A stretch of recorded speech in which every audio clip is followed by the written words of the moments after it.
여러분, 평생 성실하게 일하고 자식 키우며 쌓아온 인생이라는 공든 탑이 단 1초도 안 되는 말 한마디에 무너질 수 있다는 사실을 알고 계십니까?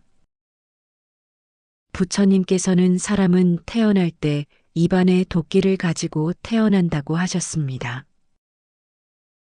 어리석은 자는 말을 함부로 하여 그 도끼로 자신을 찢고 마는 법이지요. 60년을 공들여 쌓은 복도, 오늘 저녁 무심코 뱉은 독한 말 한마디에 순식간에 녹아내립니다. 왜 유독 나이가 들수록 주변의 사람이 떠나고 외로워지는지, 혹시 내가 매일같이 내 복을 깎아먹는 말을 하고 있지는 않은지, 오늘 영상을 끝까지 보시면 내 노후를 황금빛으로 채울 수 있는 입의 문을 단속하는 법을 깨닫게 되실 겁니다. 특히 영상 마지막에 공개할 내 운명을 바꾸는 문장은 반드시 가슴에 새기셔야 합니다. 여러분, 불교에는 공든 탑이 무너지려라는 말보다 더 무서운 진리가 있습니다. 아무리 수십 년간 정성을 다해 탑을 쌓았어도 밑바닥에 불 하나 잘못 놓으면 순식간에 재가 되어버린다는 것입니다. 우리 인생에서 그 불씨가 되는 것이 무엇일까요? 바로 우리의 입입니다. 우리는 흔히 살다 보면 그럴 수도 있지. 내 성격이 원래 좀 시원시원해서 그래라며 무심코 말을 내뱉습니다. 하지만 부처님께서는 분명히 경고하셨습니다. 입은 몸을 치는 도끼요, 몸을 찌르는 칼날이다. 오늘 이 시간에는 우리가 평생 일구어온 복을 단숨에 깎아먹는 4가지 입의 죄, 즉 구업에 대해 깊이 들여다보고자 합니다. 불교의 시박참회를 보면 인간이 짓는 10가지 악한 행위 중 무려 4가지가 입으로 짓는 죄입니다. 몸으로 짓는 죄보다 마음으로 품는 죄보다도 구체적이고 치명적입니다. 첫째는 망어, 거짓말입니다. 단순히 남을 속이는 것만이 아닙니다. 50대, 60대가 되면 체면 때문에 혹은 자신을 과시하고 싶어 없는 말을 지어내거나 상황을 부풀리곤 합니다. 내가 왕년에 말이야, 내 자식이 이번에 무엇을 했는데 하며 보태는 말들, 그것이 다 내 인격의 무게를 가볍게 만들고 결국 신뢰라는 복을 깎아먹는 망어입니다. 둘째는 바로 기어, 꾸며대는 말입니다. 비단결처럼 고운 말로 상대의 귀를 즐겁게 하지만 그 속에는 진실이 없는 아첨이나 실속 없는 농담을 뜻합니다. 겉으로는 웃으며 칭찬하지만 뒤돌아서면 허무해지는 말들, 남의 비위를 맞추기 위해 영혼 없이 내뱉는 말들이 쌓이면 내 삶의 진정성은 사라지고 주변엔 가벼운 인연만 남게 됩니다. 셋째는 양설, 이간질하는 말입니다. 이게 가장 무섭습니다.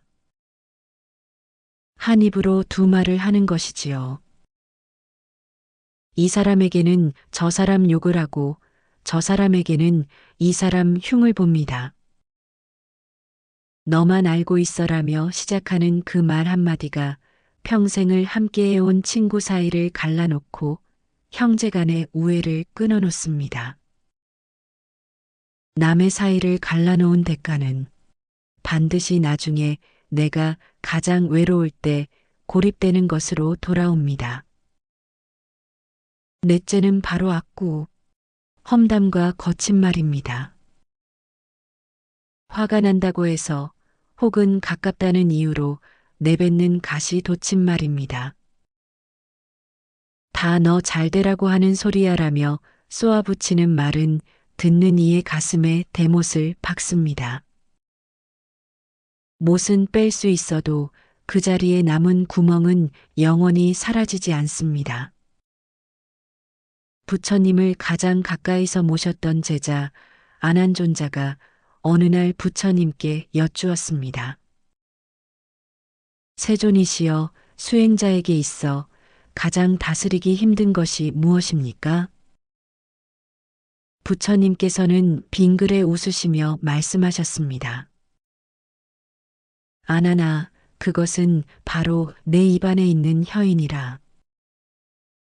안한이 의아해하자 부처님께서는 비유를 드셨습니다. 어떤 사람이 숲에서 길을 잃고 굶주린 호랑이를 만났다고 하자. 그 호랑이는 무서운 발톱으로 사람을 해치려 들겠지. 하지만 안하나, 세상에서 가장 날카로운 호랑이의 발톱보다 더 무서운 것은 사람의 혀이다. 호랑이의 발톱은 육신에 상처를 내지만 잘못 놀린 혀는 상대의 영혼을 죽이고 쏜 화살처럼 돌아와 말한 자의 삼생의 복을 도려내기 때문이다. 부처님께서는 이어 말씀하셨습니다. 말은 하기 전에는 내가 말을 지배하지만 말을 내뱉은 후에는 그 말이 너를 지배하게 된다. 우리가 무심코 던진 비난이나 불평이 결국 내 노후의 운명을 결정짓는 감옥이 된다는 뜻입니다. 복을 쏟아버리는 사람들의 특징이 있습니다. 주변을 한번 돌아보십시오. 젊은 시절 참 똑똑하고 능력 있던 분들 중에 나이가 들수록 주변에 사람이 없어 쓸쓸해 하시는 분들이 많습니다. 복을 쏟아버리는 사람들의 특징이 무엇인지 아십니까? 첫 번째는 옳고 그름의 칼날을 휘두르는 분들입니다. 가족 모임에서 자녀에게 너는 그게 문제야. 그러게 부모인 내 말대로 했었어야지. 라며 본인의 정답만 강요합니다. 본인은 바른 소리를 했다고 믿지만 불교에서는 이를 자비 없는 진실이라 하여 악구보다 더 경계합니다. 결국 자녀들은 부모와의 대화를 피하게 되고 부모는 키워줘 봐야 소용없다며 다시 구업을 짓는 악순환에 빠집니다. 두 번째는 끊임없이 남과 비교하며 질투하는 분들입니다. 친구의 손주 자랑에 요즘 그 정도 안 하는 애가 어딨니? 라며 찬물을 끼얹거나 이웃의 경사에 은근히 단점을 찾아내어 깎아내립니다. 이것이 바로 기어와 양설의 변형입니다. 남의 복을 시기하며 내뱉는 말은 내게 올 복의 통로를 스스로 막아버리는 행위입니다. 인과응보는 부메랑의 법칙입니다. 불교의 핵심은 인과입니다. 콩 심은 데 콩나고 팥 심은 데 팥납니다. 내가 내뱉은 말은 허공으로 사라지는 것 같지만 우주라는 거대한 기록 장치에 고스란히 저장됩니다. 여러분이 누군가를 칭찬하면 그 따뜻한 기운이 가장 먼저 내 귀를 통과하고 내 뇌를 적십니다. 반대로 누군가를 저주하거나 비방하면 그 도끼가 가장 먼저 내 몸의 세포를 망가뜨립니다. 나이가 들어 얼굴에 깊게 패인 주름과 어두운 안색은 어쩌면 수십 년간 내가 내뱉은 말들의 흔적일지도 모릅니다. 지금 당장 내 주변이 고요하고 외롭다면 혹시 내가 과거에 뿌린 말의 씨앗들이 고독이라는 열매로 맺힌 것은 아닌지 되돌아봐야 합니다. 하지만 실망할 필요는 없습니다. 인과의 법칙이 무서운 이유는 내가 지은 대로 받기 때문이지만 반대로 지금 이 순간부터 좋은 씨앗을 심으면 내일의 열매는 반드시 바뀐다는 희망이기도 하니까요. 자, 여러분. 여기까지 들으시면서 혹시 가슴 한구석이 뜨끔하거나 누군가의 얼굴이 떠오르지는 않으셨나요? 아, 내가 그때 그 말을 하지 말았어야 했는데 하는 후회가 밀려오실 수도 있습니다. 하지만 여러분, 정말 무서운 진실은 따로 있습니다. 우리가 정말 악의를 가지고 한 말보다 나는 정말 좋은 뜻으로 한 말인데 혹은 사랑해서 하는 말인데라고 생각하며 내뱉은 말들이 실제로는 상대의 심장에 더 깊은 칼날로 박힌다는 사실입니다. 도대체 왜 우리의 진심은 전달되지 않고 상처만 남는 걸까요? 우리가 가장 소중히 여겨야 할 사람인 자식과 배우자를 나도 모르게 내 곁에서 영원히 밀어내고 있는 치명적인 말의 습관에 대해 알려드리겠습니다. 이 습관 하나만 고쳐도 여러분의 노후는 외로움 대신 존경으로 가득 찰 것입니다. 앞서 우리는 입으로 짓는 네 가지 죄, 구업의 무서움에 대해 알아보았습니다. 그런데 여러분, 참 역설적이게도 우리가 가장 큰 구업을 쌓는 대상은 길 가는 타인이 아닙니다. 바로 내가 가장 사랑한다고 말하는 배우자와 자식입니다. 다 너 잘되라고 하는 소리야. 우리가 남이니? 라는 핑계 아래 우리는 사랑이라는 이름의 폭력을 언어로 휘두르곤 합니다. 평생을 바쳐 뒷바라지한 자식이 어느 순간 전화를 피하고 수십 년을 한 입을 덮고 산 배우자가 눈도 마주치지 않으려 한다면 그것은 세월 탓이 아닙니다. 내가 무심코 내뱉은 말들이 그들의 마음속에 켜켜이 쌓여 거대한 벽이 되었기 때문입니다. 50대 이상 시청자분들이 가장 많이 하소연하는 것이 바로 자식과의 거리감입니다. 키워줄 땐 언제고 이제 와서 나를 무시하느냐며 서운해 하시죠. 하지만 자식의 입장에서 보면 이유는 명확합니다. 부모의 말이 조언이 아니라 지배로 느껴지기 때문입니다. 불교에는 인연법이 있습니다. 자식과 부모로 만난 것은 전생의 깊은 인연이지만 그 인연을 아름답게 유지하는 것은 현생의 말에 달려 있습니다. 자녀가 직장 문제나 결혼 생활로 힘들 때, 거봐라, 내가 뭐라 그랬니?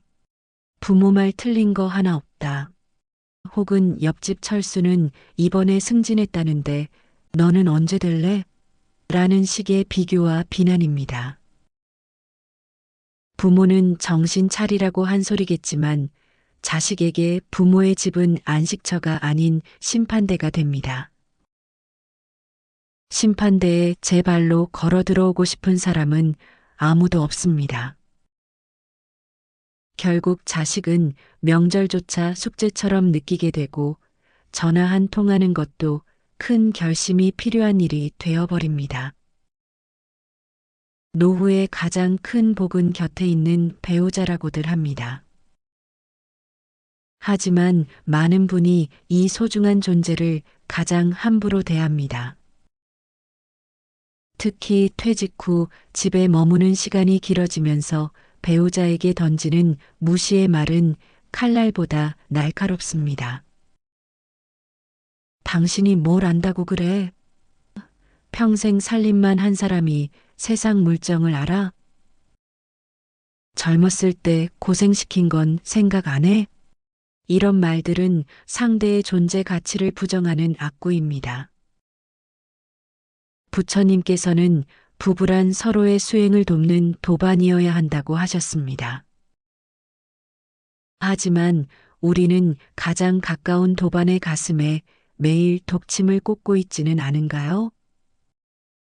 배우자가 입을 닫는 것은 할 말이 없어서가 아닙니다. 말해봐야 상처만 돌아올 것을 알기에 마음의 문을 걸어 잠그는 것입니다.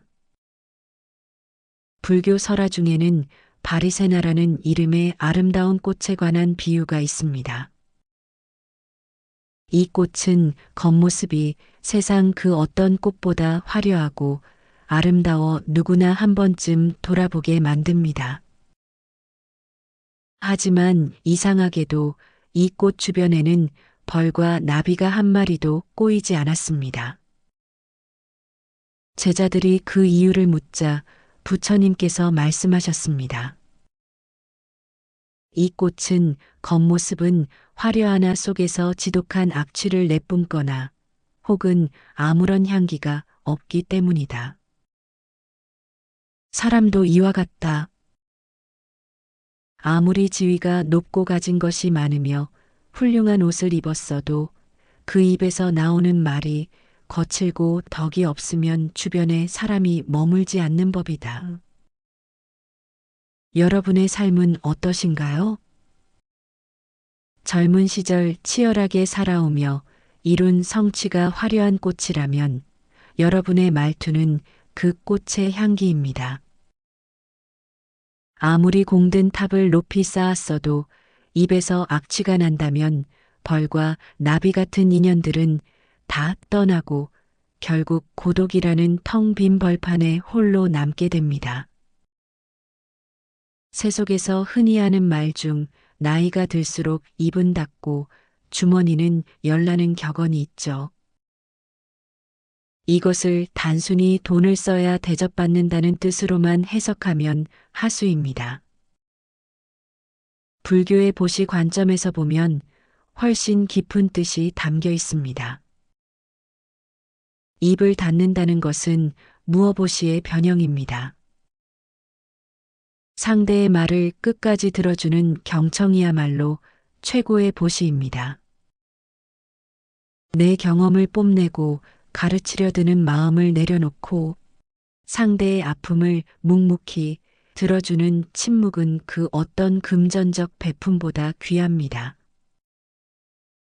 주머니를 연다는 것은 제시를 넘어 자비심을 여는 것입니다.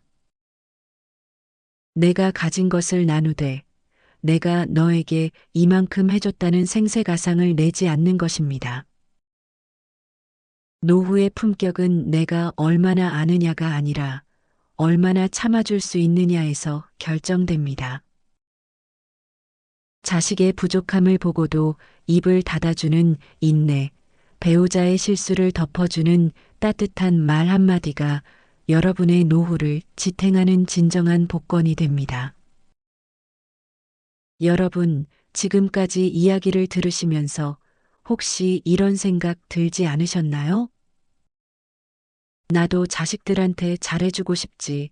근데 걔들이 먼저 무심하게 구는데 어떡해? 우리 남편 혹은 아내는 말귀를 못 알아먹어서 내가 소리를 지를 수밖에 없어. 맞습니다. 관계는 혼자 만드는 게 아니죠. 하지만 여러분, 자식들이 명절에만 겨우 얼굴 비추고 도망치듯 가려 하나요? 친구들과의 모임에서 내가 마이크만 잡으면 사람들이 슬금슬금 휴대폰을 보거나 자리를 뜨나요? 슬프지만 그건 여러분의 진심이 나빠서가 아닙니다. 여러분의 말투 속에 본인도 모르게 숨겨둔 치명적인 독소 때문일 확률이 90%입니다. 이 독소는 본인은 못 느끼지만 타인은 단번에 알아차리는 지독한 냄새와 같습니다. 이어서 이 독소를 완전히 제거하고 사람들을 자석처럼 끌어당기는 성스러운 침묵과 비우는 말하기의 비법을 알려드리겠습니다. 평생 쌓은 공든 탑을 무너뜨릴 것인가 아니면 그 위에 황금 기와를 올릴 것인가 그 해답을 바로 알려드립니다. 여러분, 길을 걷다 보면 멀리서부터 덜컹덜컹 요란한 소리를 내며 오는 수레를 볼 때가 있습니다. 가까이서 보면 어떻습니까? 대개 그 속은 텅 비어 있습니다. 반면 귀한 보석이나 쌀가마니를 가득 실은 수레는 묵직하고 조용하게 나아갑니다. 우리 인생도 이와 같습니다. 나이가 들수록 우리는 마음속의 불안함이나 외로움을 말로 채우려 합니다. 내가 얼마나 대단한 사람인지, 내 과거가 얼마나 화려했는지 끊임없이 쏟아내야만 존재 가치를 증명받는다고 착각하기 때문입니다. 하지만 기억하십시오. 말이 많아질수록 그 안의 진실은 가벼워지고 여러분이 평생 쌓아온 공덕의 무게는 줄어듭니다. 이제부터 내 안의 복을 지키는 가장 강력한 방패, 성스러운 침묵에 대해 이야기하겠습니다. 불교의 깊은 지혜가 담긴 유마경에는 아주 유명한 장면이 나옵니다. 수많은 보살이 모여 무엇이 절대의 진리입니까? 라고 묻고 답하는 자리였습니다. 다들 화려한 언변으로 진리를 설명했지요. 하지만 마지막으로 질문을 받은 유마 거사는 아무런 대답도 하지 않았습니다. 이를 두고 사람들은 유마의 일묵이 우레와 같다고 칭송했습니다. 100마디, 1000마디의 수식어보다 단 한 번의 깊은 침묵이 더 큰 진리를 전달했기 때문입니다. 우리 노후의 삶도 이 일묵을 닮아야 합니다. 자식이 철없는 소리를 할 때, 배우자가 짜증을 낼 때, 친구가 은근히 나를 깎아내릴 때, 그 순간 같이 맞서 싸우는 것은 하수입니다. 잠시 입을 닫고 내면의 평화를 유지하는 침묵은 무능함이 아닙니다. 그것은 내 안의 복이 밖으로 새나가지 않게 막는 가장 높은 단계의 수행입니다. 텅 빈 수레처럼 소리 내지 마십시오. 침묵할 수 있는 사람만이 비로소 깊은 내공을 가진 진짜 어른으로 대접받습니다. 부처님의 10대 제자 중 지혜 제일이라 불리는 사리불 존자의 이야기를 들려드리겠습니다. 그가 아직 부처님의 제자가 되기 전 그는 당대 최고의 농객이었습니다. 말로써 누구에게도 지지 않았고 그의 혀는 날카로운 칼날과 같았습니다. 하지만 사리불은 늘 마음 한구석이 허전했습니다. 아무리 논쟁에서 이겨도 가슴속 번뇌는 사라지지 않았기 때문입니다. 그러던 어느 날 그는 부처님의 제자인 아사설 비구가 길을 걷는 모습을 보게 됩니다. 아사설 비구는 단 한마디의 말도 하지 않았지만 그가 걷는 모습과 얼굴에서 풍기는 고요한 침묵의 기운은 그 어떤 설법보다 강렬했습니다. 사리불은 깨달았습니다. 아, 진리는 혀 끝에 있는 것이 아니라 혀를 다스리는 침묵 속에 있구나. 이후 사리불은 말의 절제를 통해 비로소 마음의 평온을 얻고 부처님의 제자가 되었습니다. 우리는 흔히 상대를 이겨야 내가 산다고 생각합니다. 하지만 말로 이기면 적이 생기고 침묵으로 이기면 사람을 얻습니다. 사리불 존자가 느꼈던 그 고요한 평온함, 그것이 바로 여러분의 노후를 지탱해 줄 진짜 힘입니다. 불교에서 남에게 베푸는 것을 보시라고 합니다. 보통은 돈을 주거나 법을 전하는 것을 생각하지만 가장 하기 어려우면서도 값진 보시가 바로 무시보시입니다.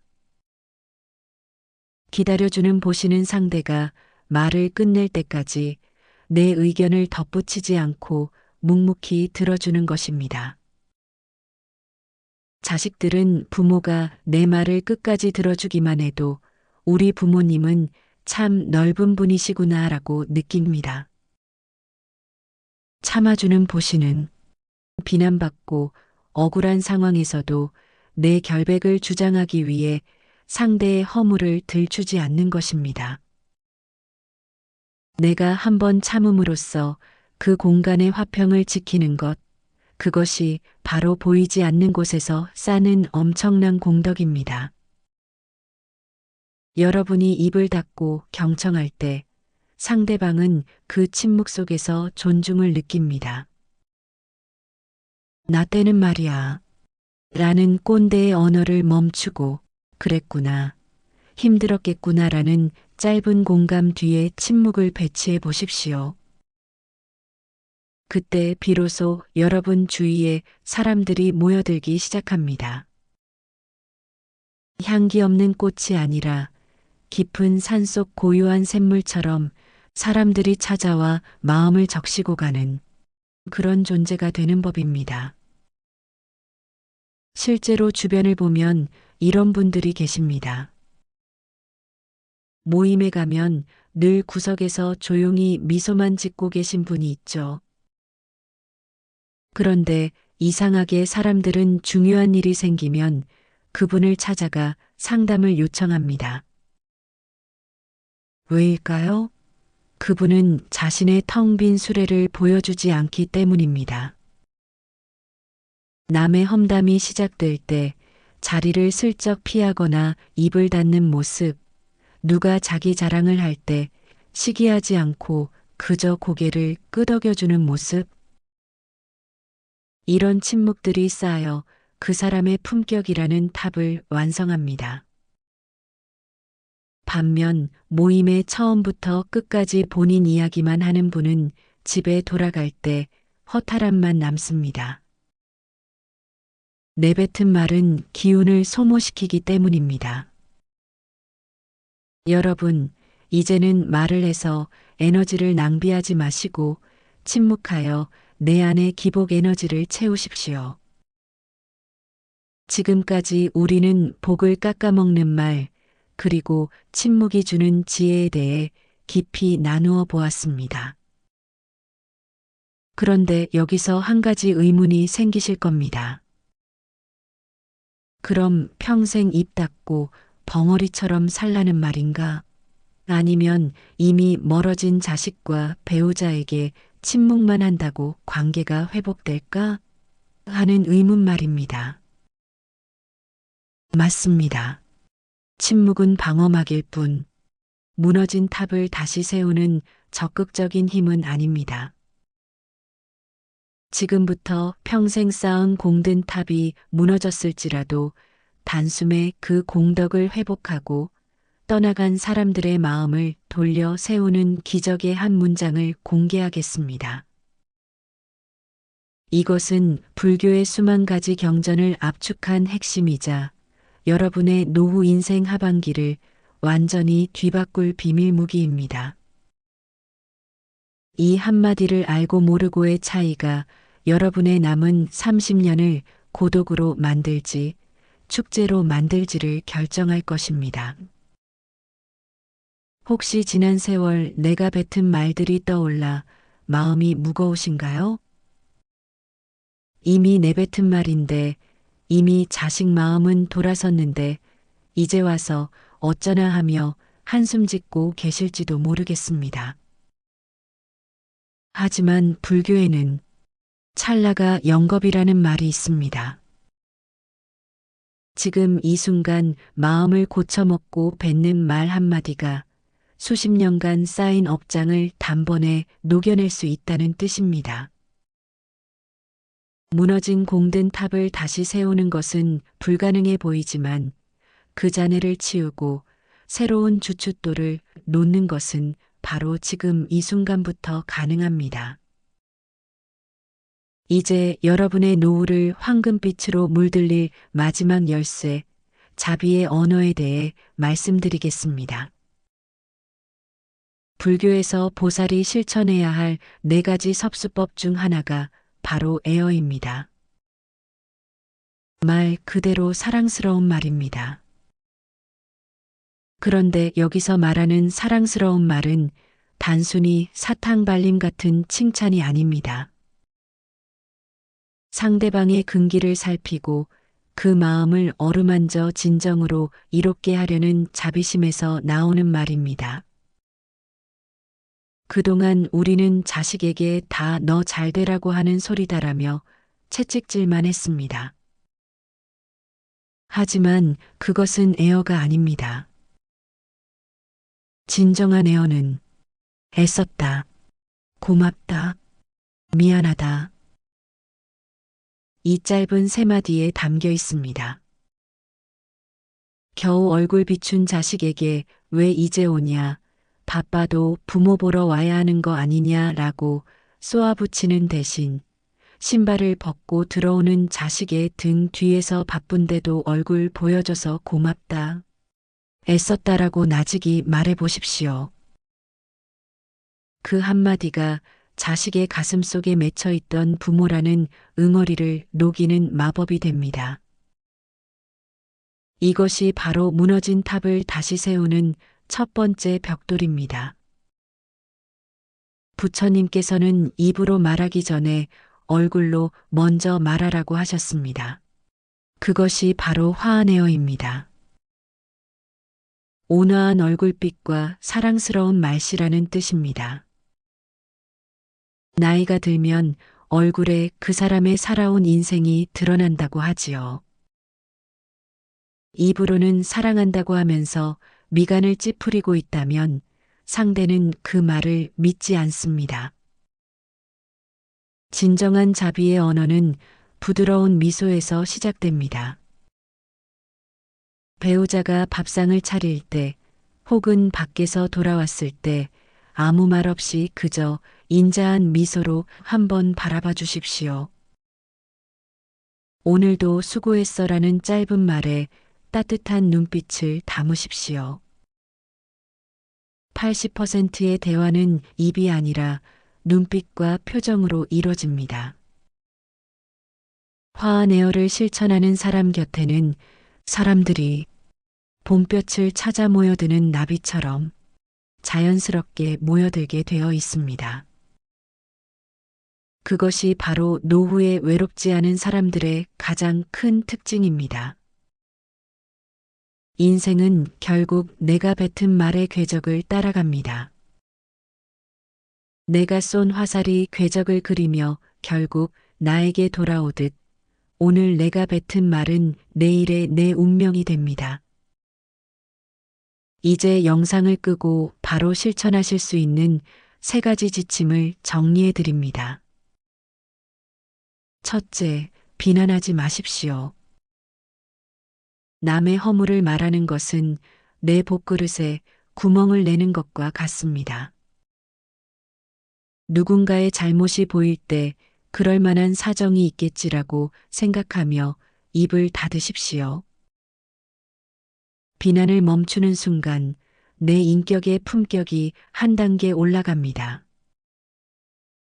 둘째, 자랑하지 마십시오. 나이가 들수록 과거의 영광이나 자식 자랑에 목숨을 거는 분들이 많습니다. 하지만 자랑은 듣는 이에게 열등감을 주고 나에게는 아상이라는 독을 심습니다. 내가 굳이 말하지 않아도 나의 덕은 행동으로 드러나게 마련입니다. 진정한 고수는 자신을 낮춤으로써 남을 높입니다. 셋째, 끝까지 들어주십시오. 최고의 대화법은 입을 여는 것이 아니라 귀를 여는 것입니다. 상대의 말이 다 끝날 때까지 토를 달지 않고 고개를 끄덕여주는 것만으로도 여러분은 상대의 영혼을 치유하는 보살이 될 수 있습니다. 여러분, 평생을 가족을 위해, 나라를 위해 열심히 살아오신 것, 부처님께서도 다 알고 계십니다. 그 고귀한 공덕의 탑이 마지막 순간에 말 한마디로 허물어지는 것은 너무나 안타까운 일입니다. 수행은 멀리 있는 것이 아닙니다. 절에 가서 수천 번 절하는 것보다 내 입에서 나가는 말 한마디를 다스리는 것이 훨씬 더 큰 수행입니다. 입술에 독 대신 꽃향기를 담으십시오. 내가 꽃향기 나는 말을 뱉으면 내 입안이 먼저 향기로워지고 그 향기가 퍼져온 지방과 내 노후를 가득 채울 것입니다. 그동안 참 고생 많으셨습니다. 이제 자책은 내려놓으시고 오늘 저녁 가장 가까운 사람에게 따뜻한 에어 한마디 건네보시는 건 어떨까요? 미안하다. 고맙다. 사랑한다. 이 간단한 진리가 여러분의 남은 인생을 축복의 바다로 안내할 것입니다. 오늘 영상이 여러분의 마음속에 작은 울림이 되었다면 주변의 소중한 분들에게도 이 지혜를 공유해 주십시오. 여러분이 공유하는 그 손길 하나가 누군가에게는 다시 일어설 희망의 언어가 될 것입니다. 오늘부터 여러분의 입술에서는 오직 향기로운 꽃바람만 불어오길 두 손 모아 기도하겠습니다. 성불하십시오.